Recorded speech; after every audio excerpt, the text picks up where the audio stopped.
दोस्तों नमस्कार। आज का यह वीडियो आपके जीवन का सबसे सुंदर, सबसे ज्ञानवर्धक और आपके जीवन को बदलने की शक्ति रखने वाला वीडियो होने जा रहा। जी हाँ दोस्तों, जिसने भी आज का वीडियो मिस कर दिया या पूरा नहीं देखा, अधूरा देखा, हम गारंटी से कहते हैं उससे दुर्भाग्यशाली इंसान इस दुनिया में कोई नहीं। क्योंकि दोस्तों इस वीडियो में हमने आपको जो विद्या बताई है वो विद्या कोई साधारण विद्या नहीं है। लोग बहुत ढेर सारा पैसा चार्ज करते हैं तब ऐसे गुप्त विद्याओं के बारे में जानकारी मिलती है। हम खुलेआम इस विद्या के बारे में आपको जानकारी देने जा रहे हैं। यदि आपके जीवन में किसी प्रकार की समस्या चल रही है, नौकरी नहीं पा रहे, विवाह में देरी हो रही, जीवन में सुख शांति गायब हो चुकी है, रुपए पैसे की तंगी है, व्यापार नहीं चल पा रहा, कहने का मतलब किसी भी प्रकार की समस्या हो, कोई भी दिक्कत हो, हर एक समस्या का समाधान आज की इस वीडियो में हमने आपके लिए लाया है। जी हाँ दोस्तों, अब आपके मन में ये प्रश्न उठ रहा होगा कि ऐसी कौन सी रामबाण औषधि देने जा रहे हैं और इतना बड़ा दावा हम कैसे कर रहे हैं। तो दोस्तों, हम केवल हवाबाजी वाली बातें नहीं कर रहे, हम आपको इस वीडियो में अपनी कही हुई बातों का संपूर्ण प्रमाण भी देंगे और यह साबित करके बताएंगे कि हम जो कह रहे हैं वो केवल बातें नहीं हैं, वह एक गुप्त ज्ञान है जो हर एक इंसान को ऐसे ही नहीं प्राप्त हो जाती। तो दोस्तों, आपको केवल वीडियो पूरा देखना है, शुरू से लेकर अंत तक वीडियो में बताई गई हर एक बात को अच्छी तरह से समझना है। और इस वीडियो में हम आपको कुछ ऐसी साधना के बारे में बताएंगे जिसे स्वयं हनुमान जी मानव रूप में आकर आपकी मदद करेंगे। जी हाँ दोस्तों, आपके जीवन की किसी भी समस्या का समाधान कर देंगे। फिर चाहे आपके ऊपर पितृदोष हो, ग्रह दोष हो, वास्तु दोष हो, किसी भी प्रकार की प्रेत बाधा हो, हर एक दुख का समापन हो जाएगा। क्योंकि इस संसार में हनुमान जी से बड़ी शक्ति कोई भी जीवित अवस्था में नहीं है। जी हाँ दोस्तों, हनुमान जी एकमात्र ऐसे देवता है जिन्हें जीवित अवस्था में माना जाता है, यानी कि वो आज भी इस धरती पर निवास करते हैं। तो हनुमान जी एक तो बल और बुद्धि के दाता है, महाशक्तिशाली देवता है। स्वयं प्रभु हनुमान जी, स्वयं प्रभु राम जी भी हनुमान जी का गुणगान करते हुए नहीं थकते। तो ऐसे महाशक्तिशाली, महादयालु, मंगलदायक देवता इस जब धरती पर स्वयं विराजमान हो रहे हैं, तो हम फिर अपनी मनोकामनाएं, अपने जीवन की छोटी छोटी लालसाएं और इच्छाएं पूर्ति के लिए इधर उधर क्यों भागे। हम हनुमान जी को ही प्रसन्न कर लेते हैं और उनसे ही अपनी मनोकामनाएं पूर्ण करवा लेते हैं। जी हाँ दोस्तों, लेकिन याद रखिए कि आप अपने मन में जो भी संकल्प ले, इस साधना को शुरू करने से पहले आपको एक विशेष मनोकामना है वो निश्चित करनी होगी। जी हाँ दोस्तों, इस साधना को करने की कुछ विधियां है और तरीके हैं, संपूर्ण जानकारी आपको बताएंगे। आपको इस साधना के बारे में हर एक बात पूरे विस्तार के साथ बताएंगे। और फिर भी आपके मन में कोई प्रश्न रह जाता है तो आप बिना संकोच कमेंट बॉक्स में पूछे। साधना बहुत सरल है दोस्तों, कठिन नहीं है, इसे आप आसानी से कर पाएंगे और इस साधना के पूर्ण होने से पहले पहले आपकी मनोकामनाएं पूर्ण हो जाएगी। लेकिन आपको एक बात का ध्यान रखना होगा कि आपकी मनोकामना न्याय संगत होनी चाहिए, सात्विक होनी चाहिए और वास्तविक होनी चाहिए। यानी कि आप ऐसी मनोकामना नहीं कर सकते कि आपको साधना पूर्ण होने से पहले पहले करोड़ों रुपए मिल जाए, आपको बहुत बड़ा बंगला मिल जाए जिसकी कीमत 10-20 करोड़ हो। आप समझ रहे हैं ना कि हम आपसे क्या कहना चाहते हैं। यानी कि आप एक प्रैक्टिकल इमेजिनेशन, वास्तविक मनोधारणा लेकर चलते हैं, तभी आपकी मनोकामनाएं पूर्ण हो पाएंगी। जैसे कि आपकी नौकरी नहीं लग पा रही है, आप मनोकामना बनाए कि हमारी नौकरी लग जाए। विवाह में देरी है तो मनोकामना बनाए कि विवाह जल्द से जल्द पूरी हो जाए। और इसी प्रकार किसी अन्य प्रकार की समस्या में उलझे हुए हैं तो बस उसकी मुक्ति के लिए अपने मन में विचार रखिए। हम गारंटी देते हैं कि आप इस साधना को पूर्ण नहीं कर पाएंगे, उससे पहले ही आपकी मनोकामना पूर्ण हो जाएगी। या फिर कुछ ऐसे पुख्ता प्रमाणिक संकेत आपको मिल जाएंगे जिनसे आपको यह विश्वास हो जाएगा कि आपकी अब मनोकामना पूर्ण होने जा रही। जी हाँ दोस्तों, तो चलिए वीडियो की शुरुआत करते हैं। आज का वीडियो बहुत खास है दोस्तों। आपसे हमारा निवेदन है कि इस वीडियो को पूरा जरूर देखिए, तभी आप इस वीडियो से न्याय कर पाएंगे। क्योंकि दोस्तों हम आपके लिए बहुत मेहनत करते हैं और सर्वोत्तम से सर्वोत्तम ज्ञान लाने की कोशिश करते हैं, ताकि आपके जीवन में प्रामाणिक बदलाव हो। सैकड़ों हजारों लोगों के जीवन में बदलाव आ चुके हैं इन विधियों का प्रयोग करके। आपके जीवन में भी निश्चित तौर पर बदलाव आएगा, लेकिन इसके लिए आपको हम पर भरोसा करना होगा, अपने आप पर भरोसा करना होगा और अपने इष्ट अपने देव पर भी भरोसा करना होगा। यही सबसे आवश्यक है दोस्तों। तो चलिए दोस्तों वीडियो की शुरुआत करते हैं। इससे पहले आपसे वही एक हमारा आपसे निवेदन है कि पूरे कमेंट बॉक्स में पूरे भक्ति भाव के साथ जय भोलेनाथ, हर हर महादेव, ओम नमः शिवाय जरूर लिखिए। साथ ही जय हनुमान, जय श्री राम अवश्य लिखिए। तो इसलिए आप कमेंट बॉक्स में जय श्री राम और जय हनुमान भी जरूर लिखें, ताकि हनुमान और श्री राम जी की कृपा भी आपके जीवन में आ सके। तो चलिए दोस्तों वीडियो की शुरुआत करते हैं। दोस्तों हम जानते हैं कि आपके जीवन में बहुत परेशानियां चल रही, बहुत सारे कष्ट है। कुछ लोगों के जीवन में तो सिर्फ अंधकार ही अंधकार दिखाई देता है, लेकिन दोस्तों अंधकार में ही प्रकाश की किरण कहीं न कहीं भगवान जरूर छोड़ देते हैं। बस देरी है तो उन्हें आंखें खोलकर पूरे भक्ति भाव के साथ प्रभु को स्मरण करके उस किरण की तलाश करने की। तो शायद आज का ये वीडियो और इसमें बताया गया साधना या उपाय वही किरण है जो आपको अंधकार से बाहर निकालने में आपकी मदद करेगा। दोस्तों हम जानते हैं कि आप अपने जीवन से कष्टों की मुक्ति के लिए कई उपाय किए हैं, कई सारे YouTube पर वीडियो देखे हैं, कुछ लोगों की बातें सुनकर छोटे मोटे उपाय भी किए हैं, लेकिन कोई ज्यादा बदलाव आपके जीवन में नहीं आया है। ऐसा इसीलिए होता है दोस्तों, कहीं न कहीं उपाय भी पूर्ण रूप से बदलाई नहीं जाती, आधे अधूरे उपाय बताए जाते हैं और कभी कभी उपाय तर्क संगत न्याय संगत नहीं होते, यानी कि शास्त्रों से निकाले गए नहीं होते, मन से बताए गए उपाय होते हैं। इसलिए वो उपाय सीधे तौर पर हमारे देवी देवता को समर्पित नहीं हो पाते, इसलिए इच्छाएं भी पूरी नहीं हो पाती। ऐसे में ये होता यही है कि साधक सच्चे मन से उपाय कर रहा है, उसे कोई परिणाम प्राप्त नहीं हो पाता और धीरे धीरे उसकी आस्था भगवान में, उसके धर्म में छेड़ होने लगती है। ऐसा लगता है कि शायद भगवान ही उसके जीवन में कष्ट दे रहे हैं, उन्हें परेशानियों से निकालना नहीं चाहते, इसलिए उपाय का कोई लाभ नहीं मिल पाता। वह तो कोई गलत कार्य कर नहीं रहा, फिर भी उसको इतनी परेशानियां क्यों हो रही? शायद भगवान ही उसके पीछे पड़े हुए हैं। लेकिन दोस्तों ऐसा कुछ भी नहीं।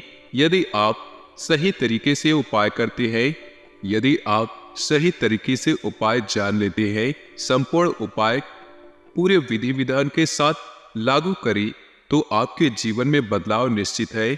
ऐसे आप ऐसे समझ सकते हैं कि यदि आप किसी अच्छे डॉक्टर के द्वारा बताए गए दवा को भी ठीक तरीके से उपयोग नहीं करेंगे, यानी कि सही समय पर सही दवाई नहीं लेंगे, उल्टी सीधी दवाइयाँ तो बेशक वही दवाइयाँ होंगी, लेकिन आपके ऊपर उनका प्रभाव इतना अच्छा नहीं होगा जितना कि सही नियम संयम से ली गई दवाइयों का आपके ऊपर होगा।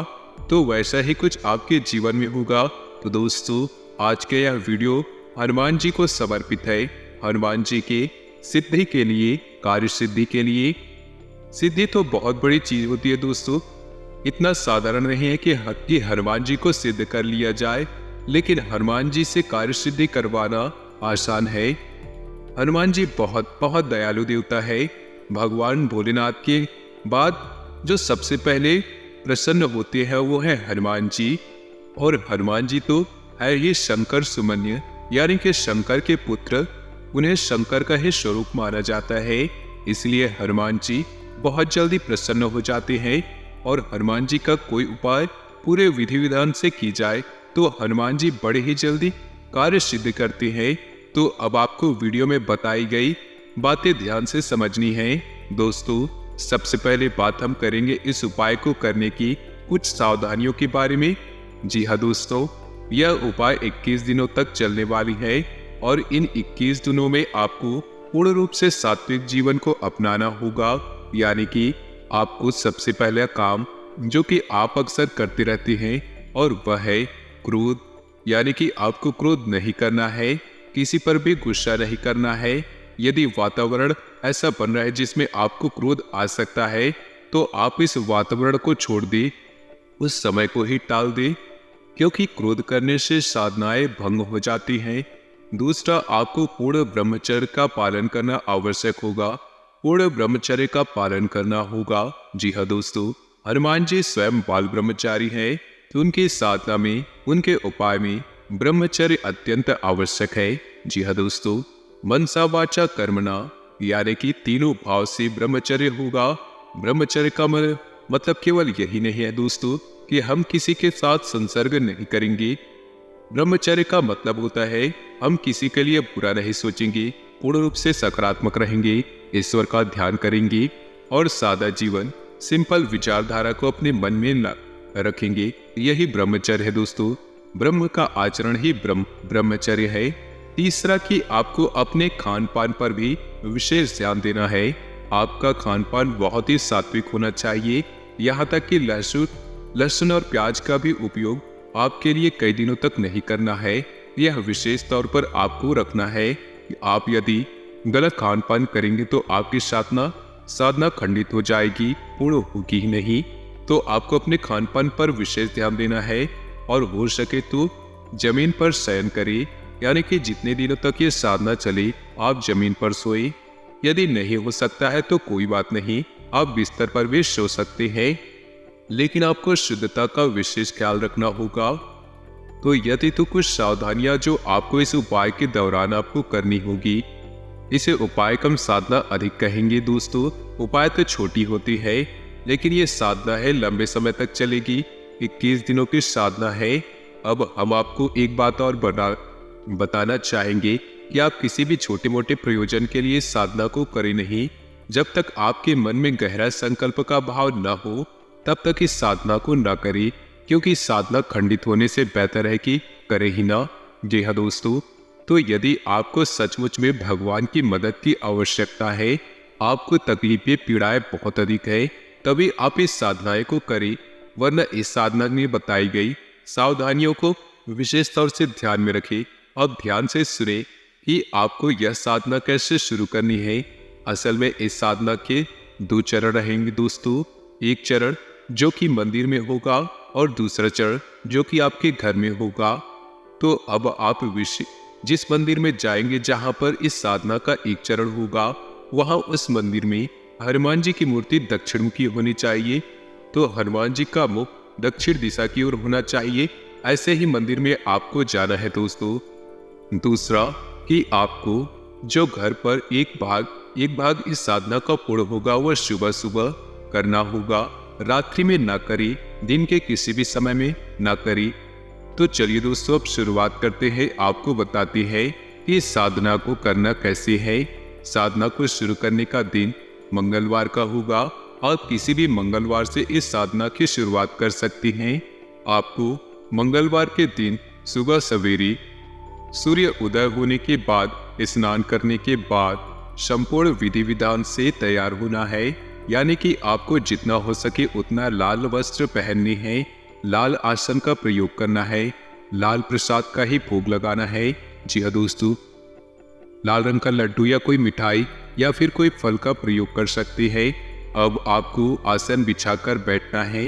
आपको आसन ऐसा बिछाना है कि आपका मुख उत्तर दिशा की ओर हो और आपके सामने जो चौकी लगी हो, यानी कि जो आसन आप लगाएंगे जिस पर हनुमान जी की मूर्ति या फिर फोटो रखेंगे, उसका मुख दक्षिण दिशा की ओर होगा।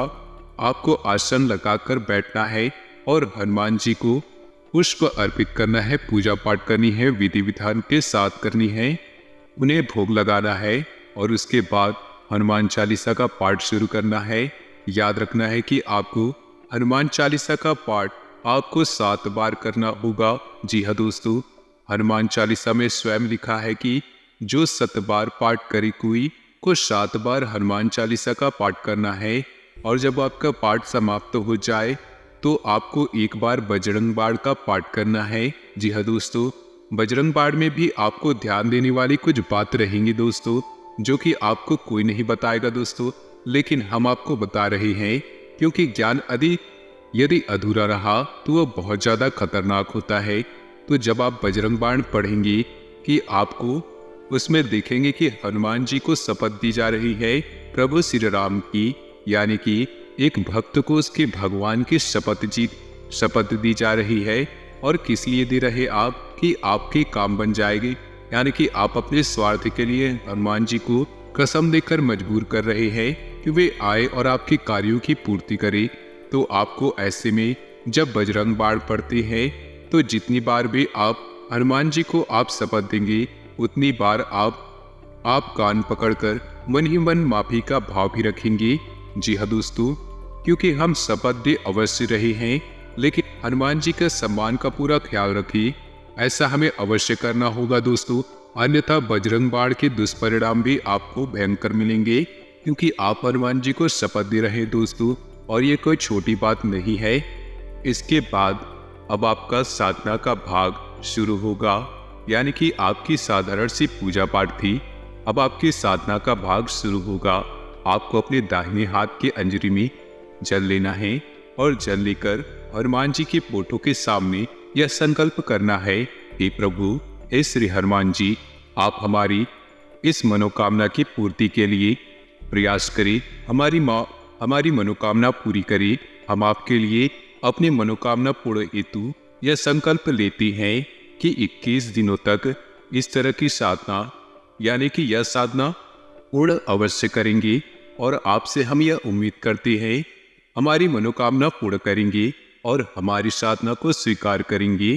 क्योंकि यदि आपने संकल्प नहीं किया और साधना कर डाली तो साधना का कोई प्रभाव नहीं रहेगा, क्योंकि संकल्प हमारे हिंदू धर्म में बहुत अधिक महत्व होता है। तो आपको संकल्प तो लेना ही है, ये आपको पहले दिन करना है, रोज रोज नहीं करना है दोस्तों। संकल्प लेकर आप दैवीय शक्ति को अपनी ओर आकर्षित करते हैं।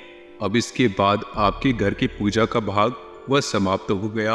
अब आपको शाम का इंतजार करना है, यानी कि रात्रि के 9 बजे के आसपास आप हनुमान जी के मंदिर में जाइए।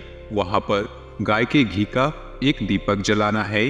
आपको दीपक जलाते समय आपको याद रखना है कि दीपक आटे का बना होना चाहिए और आप उसे घर से बनाकर लेकर जाए। जी हाँ दोस्तों, आपको वह दीपक जलाना है हनुमान जी के सामने। और याद रखना, दीपक जलाते समय सावधानियां भी रखनी चाहिए। दीपक को ऐसे ही सीधे जमीन पर नहीं रखना है और किसी अन्य व्यक्ति के जलाए हुए दीपक से अपने दीपक को नहीं जलाना, और घर से ही दीपक जलाने की संपूर्ण व्यवस्थाएं घर लेकर जाना। तो आप पहले दिन जब जाएंगे तो एक दीपक जलाए, ठीक है दोस्तों।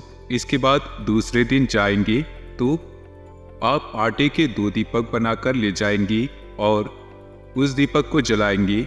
ऐसा कार्य आपको रोज करना है, यानी कि तीसरे दिन 3 दीपक, चौथे दिन 4 दीपक, 5वें दिन 5 दीपक, इसी प्रकार 11वें दिन 11 दीपक और 12वें दिन 10 दीपक, 13वें दिन 9 दीपक।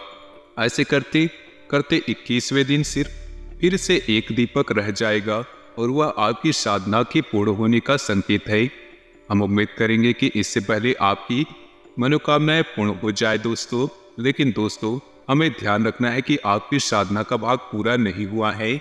जब हनुमान जी के मंदिर जाएंगे, दीपक जलाएंगे, तो आपको एक बात वहां पर और करनी है, वह है श्री हनुमान कवच का पाठ करना। जी हाँ दोस्तों, श्री हनुमान कवच बहुत ही शक्तिशाली है। इसके बारे में जब आप सुनेंगे तो आप भी रोमांचित हो उठेंगे। तो दोस्तों, आज की वीडियो अगर आपको पसंद आया हो, समझ आया हो, या फिर किसी प्रकार का प्रश्न आपके मन में हो तो कमेंट बॉक्स में जरूर पूछिए। साथ ही नीचे दिए कमेंट बॉक्स में जय हनुमान, हर हर महादेव अवश्य लिखिए। आपका दिन शुभ हो, मंगलमय हो।